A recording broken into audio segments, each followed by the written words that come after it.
For months, many warned that Israel's unrestrained assault on Gaza was not merely a crime against Palestinians, but a fatal blow to the very idea of international law itself. What was being tested was not only the scale of Israeli violence, it was something far more dangerous: whether rules still mattered at all, whether power would remain constrained by law, or whether law would simply give way to brute force. Those warnings were dismissed as exaggeration. They were not. Colombia's president, Gustavo Petro, put it plainly: the choice before the world, he said, was stark and unforgiving. Either defend the legal principles meant to prevent war, or watch the international system collapse under the weight of unchecked power politics. For billions in the global south, international law is not an abstraction. It is a shield. Remove it, and only predators remain. He was right.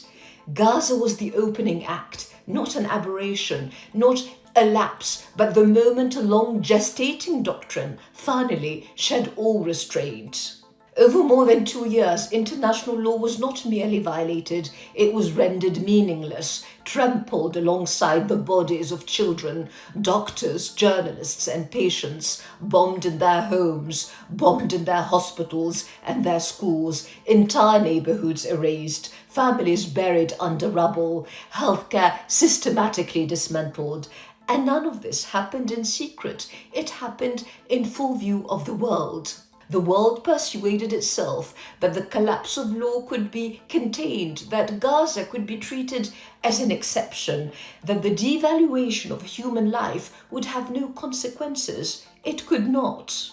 There's something grotesque about watching Germany and Europe suddenly rediscover international law when Trump speaks of annexing Greenland. The very governments that spent months shredding legal norms, supplying weapons, refusing accountability while Gaza was pulverized, now speak gravely of sovereignty, order, and unrestrained power. And listen to Trump's justification: if we don't take Greenland, Russia or China will. That logic should sound familiar. It's the same logic spoken by a settler from New York standing in the garden of a Palestinian woman in occupied East Jerusalem.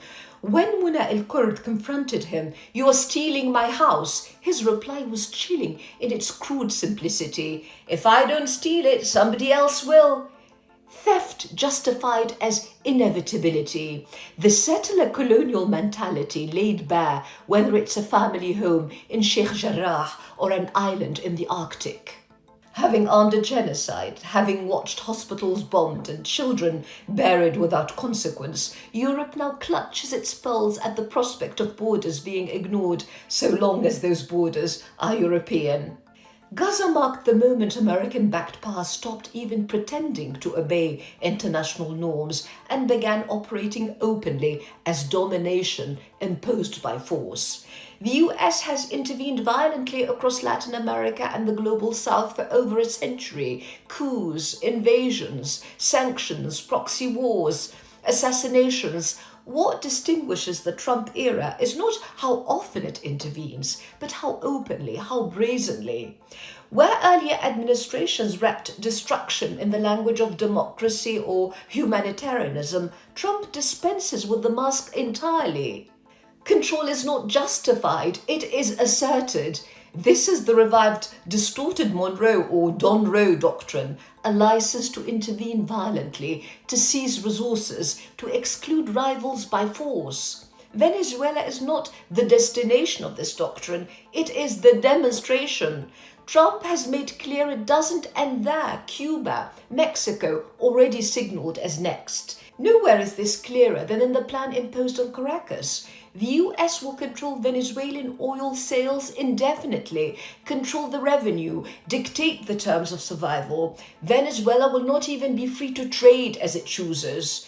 Forced to buy American goods only, at American prices. This is not aid, it's expropriation, and we have seen this before. In Iraq, sanctions devastated the country, killing hundreds of thousands of children. Only then came the Oil for Food program, a UN-supervised system that allowed Iraq to sell oil to buy food and medicine under strict international control. It was deeply flawed, corrupt, humiliating. But even then, Iraq could sell its oil on global markets and buy goods from multiple countries. What's being imposed on Venezuela today is even worse. No UN oversight, no multilateral framework, no freedom of trade. The US alone controls the oil, the revenue, and the conditions of survival. And this did not emerge in a vacuum. Venezuela has been under US sanctions for nearly 2 decades, intensified, escalated, tightened into something resembling a blockade, and the result? Economic devastation, millions forced to flee a country with the largest proven oil reserves on earth. This collapse was not accidental, it was engineered. And the lineage is not new. Britain crushed India's textile industry and turned a producer into a captive market, protecting British mills while flooding India with cheap machine-made cloth. Britain went to war so China would buy what it did not want: opium. Different centuries, different continents, same logic. But even 19th century empires cloaked conquest in the language of civilization, of la mission civilisatrice. Trump seeks no such legitimacy. Domination is justified by power alone. And history teaches us something else. Imperial violence abroad always returns home.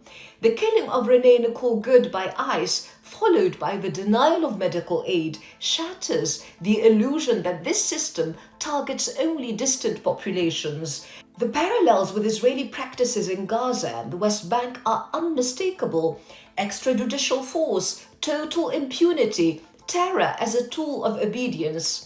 US and Israeli security forces share training, surveillance, repression. What was tested on Palestinians now being normalized elsewhere. Gaza was the graveyard of international law, and the grave was dug by those who now lament its disappearance, by governments that armed the killing, shielded the perpetrators as schools burned and children were pulled from rubble. Those who now recoil are staring at a monster of their own making, like Frankenstein, horrified by what he assembled piece by piece. This is the age of open thuggery.